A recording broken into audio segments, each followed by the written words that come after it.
Hello students, this class is for BEd first year और आज इस क्लास में बच्चों हम पढ़ेंगे pedagogy of English.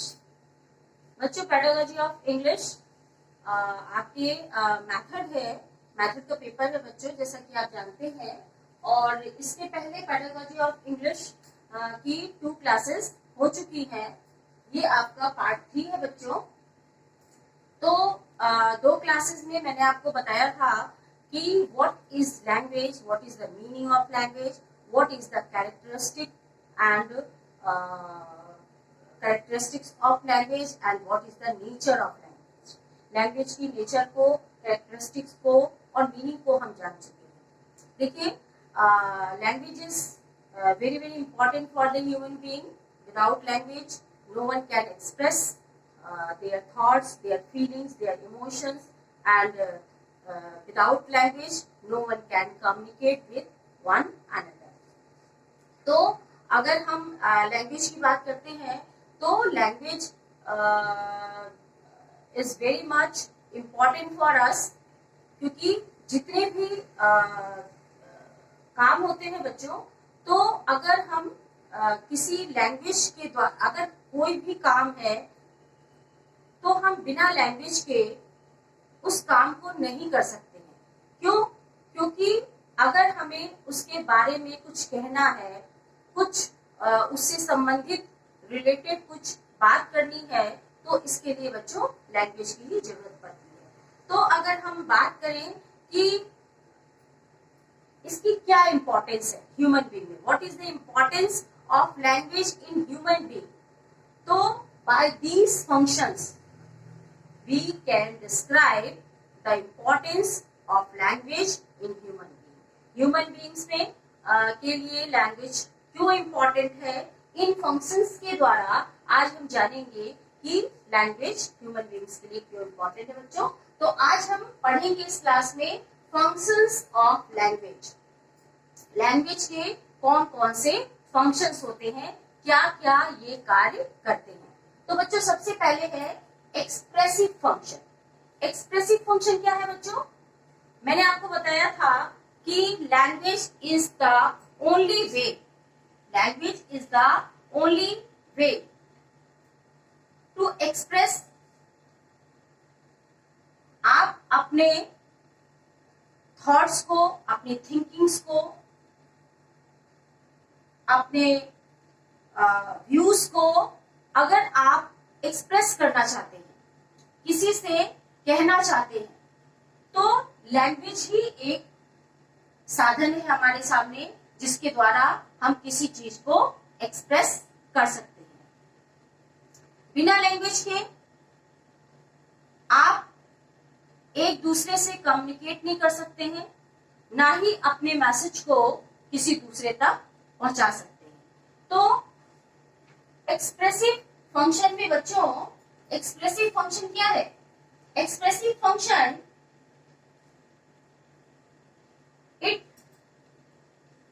it is the way for expression and communication. It helps us to express our feelings, our emotions. So अगर आप बात करें कि मान लीजिए किसी राइटर की बात करते हैं या किसी पोएट की बात करते हैं, और कोई भी पोएट या राइटर अपनी फीलिंग्स को, अपने थॉट्स को एक्सप्रेस करना चाहता है। If any poet wants to express his feelings and thoughts, तो हाउ विल ही डू? कैसे करेगा वो? बाय एनी लैंग्वेज, किसी न किसी लैंग्वेज के द्वारा। भाई बिना लैंग्वेज के वो अपने थॉट्स को कैसे दूसरे तक संप्रेषित करेगा? किस तरह से वो दूसरे तक अपने थॉट्स को पहुंचा सकता है? नहीं पहुंचा सकता है ना। तो फंक्शन, अगर लैंग्वेज के फंक्शन की बात करें तो एक्सप्रेसिव फंक्शन लैंग्वेज की होती है कि if anybody want to express his feelings, his thoughts, his views, his ideas, तो उसको लैंग्वेज यूज करना पड़ेगा। ठीक है, नेक्स्ट है बच्चों डायरेक्टिव फंक्शन। डायरेक्टिव फंक्शन मतलब direction. If you want to direct anybody, अगर आप किसी को गाइडलाइन देना चाहते हैं, गाइड करना चाहते हैं, डायरेक्ट करना चाहते हैं, if you want to order someone, अगर आप किसी को ऑर्डर करना चाहते हैं, तो व्हाट इज द वे, कौन सा वो रास्ता है, किस तरह से आप ऑर्डर कर सकते हैं बच्चों, किस तरह से आप कमांड कर सकते हैं, किस तरह से आप किसी को गाइडलाइन दे सकते हैं, गाइड कर सकते हैं। तो there must be some language. अगर लैंग्वेज नहीं होगा तो आप किसी को भी डायरेक्ट नहीं कर सकते हैं, किसी को भी गाइड नहीं कर सकते। लैंग्वेज का तो होना जरूरी है ना। तो डायरेक्टिव फंक्शंस भी है इसके। Now the third is social function. Social function, as you know that human beings are social animal. Man is a social animal. He lives in the society. He does various types of works in the society. हर तरह के काम करता है society में रह करके, और उन सभी कार्यों के लिए उसे कहीं ना कहीं डायरेक्ट वे में या इनडायरेक्ट वे में लैंग्वेज की जरूरत पड़ती है। Ben Jonson has said that the language is the instrument of the society. उन्होंने कहा कि लैंग्वेज जो है वो सोसाइटी का क्या है, इंस्ट्रूमेंट। जितने भी सोशल वर्क है उसके लिए हमें लैंग्वेज की जरूरत पड़ती है। देखिए, अगर हम केवल लैंग्वेज एक इंफॉर्मेशन किसी को देना हो, तो केवल ऐसा नहीं है कि लैंग्वेज का यूज हम केवल इंफॉर्मेशन देने के लिए करते हैं, किसी को इन्फॉर्म करने के लिए करते हैं, ऐसा नहीं है बच्चों। अगर हमें किसी से इंटरेक्ट करना है, ठीक है, किसी से हमें इंटरेक्ट करना है या फिर कन्वर्सेशन करना है या किसी को ग्रीट करना है, तो कैसे करेंगे, क्या वे है उसका, लैंग्वेज। लैंग्वेज के द्वारा ही हम कन्वर्सेशन कर सकते हैं, लैंग्वेज के द्वारा ही हम ग्रीट कर सकते हैं किसी को, और लैंग्वेज के द्वारा ही हम किसी को रिस्पेक्ट दे सकते हैं। भाई आप रिस्पेक्ट देने के लिए कोई ना कोई वर्ड बोलेंगे, ठीक है ना। तो जितने भी सोसाइटी के काम होते हैं उन सब में कहीं ना कहीं डायरेक्ट वे में या इनडायरेक्ट वे में लैंग्वेज की जरूरत पड़ती है। नेक्स्ट है बच्चों cultural function.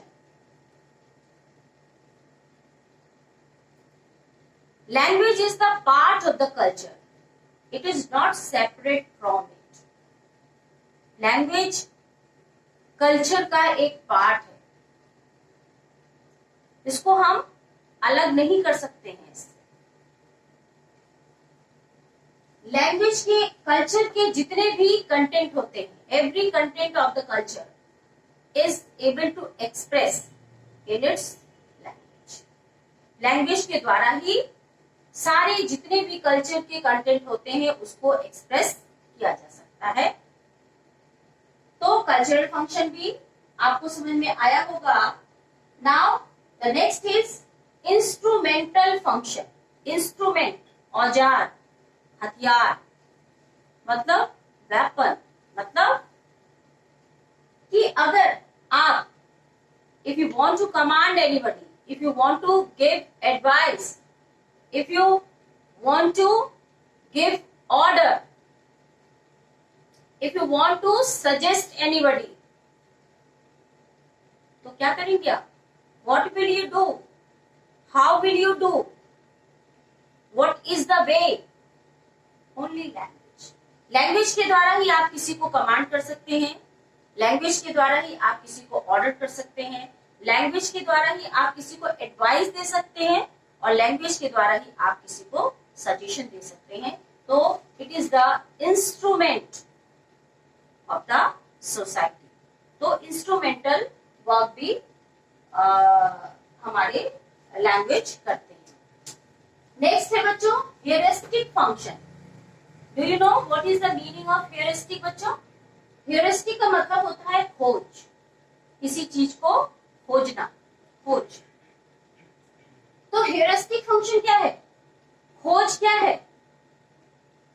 If you want to ask anything, अगर आप किसी चीज को पूछना चाहते हैं, आप किसी से क्वेश्चन करना चाहते हैं, मान लीजिए आप क्लास में हैं और आपके टीचर कुछ भी सब्जेक्ट पढ़ा रहे हैं, मैथ्स पढ़ा रहे हैं, इंग्लिश पढ़ा रहे हैं, हिंदी पढ़ा रहे हैं, and you are not able to understand जो भी कंटेंट वो पढ़ा रहे हैं, आपको समझ में नहीं आ रहा है, तो उसके लिए आप क्या करेंगे? चुपचाप बैठे रहेंगे? इशारे से बोलेंगे? नहीं, आप ओरली टीचर से किसी लैंग्वेज में बोलेंगे ना, आइदर हिंदी और इंग्लिश और कोई जो भी नेटिव लैंग्वेज है आपकी, उसके थ्रू आप इस चीज को बताएंगे कि I am unable to understand what you are teaching, जो आप पढ़ा रहे हैं मैं समझ में मुझे नहीं आ रहा है। तो if you want to ask any question, जब आप किसी क्वेश्चन को पूछना चाहते हैं, तो उस समय भी आपको क्या करना पड़ेगा बच्चों? किसी ना किसी लैंग्वेज का यूज करना पड़ेगा। तो लैंग्वेज का फंक्शन किसी न किसी तरह से किसी भी खोज के लिए हम लैंग्वेज का यूज करते हैं। फिर है बच्चों regulatory function. Regulatory function, regulate करना, ठीक है। तो रेगुलेटरी फंक्शन, अगर language performs a regulatory function by controlling others behaviour, regulate करता है। जैसे क्लास में आपको बोलना है नाउ ओपन योर बुक्स, ठीक है, now open the page number ये सो एंड सो। तो इसके लिए भी आपको लैंग्वेज किसी न किसी लैंग्वेज का यूज करना पड़ता है। नेक्स्ट है बच्चों इंट्रैक्शनल फंक्शन। इंट्रैक्शन, एक दूसरे से इंट्रैक्शन करना।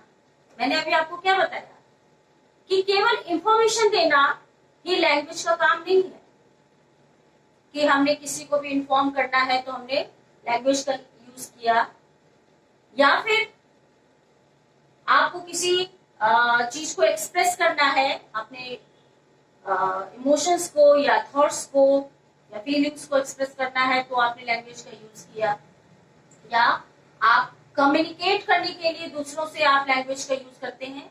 तो ऐसा नहीं है, इंट्रैक्शन के लिए भी एक दूसरे से इंट्रैक्शन करना। मान लीजिए दो लोग हैं और दो लोग आपस में वार्तालाप हो रही है, इंट्रैक्ट कर रहे हैं वो, या फिर क्लासरूम है, क्लासरूम में सारे बच्चे बैठे हुए हैं, टीचर उनसे इंटरेक्ट कर रहा है, तो ऐसे में भी लैंग्वेज की ही जरूरत पड़ती है। भाई आप इंटरेक्शन किसी से करेंगे तो किससे करेंगे? इशारों में थोड़ी ना करेंगे, ओरल लैंग्वेज में करेंगे, रिटन में करेंगे, लेकिन लैंग्वेज तो यूज करेंगे ना।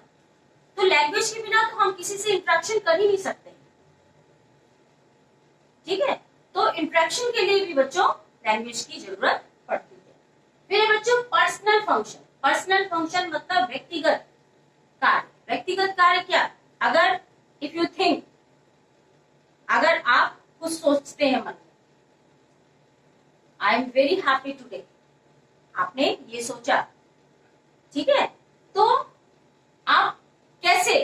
किसी लैंग्वेज के थ्रू ही तो बोलेंगे कि I am very much happy today, I am very much sad today. या आप सुबह उठे, आपने मन में आपके आया कि मुझे आज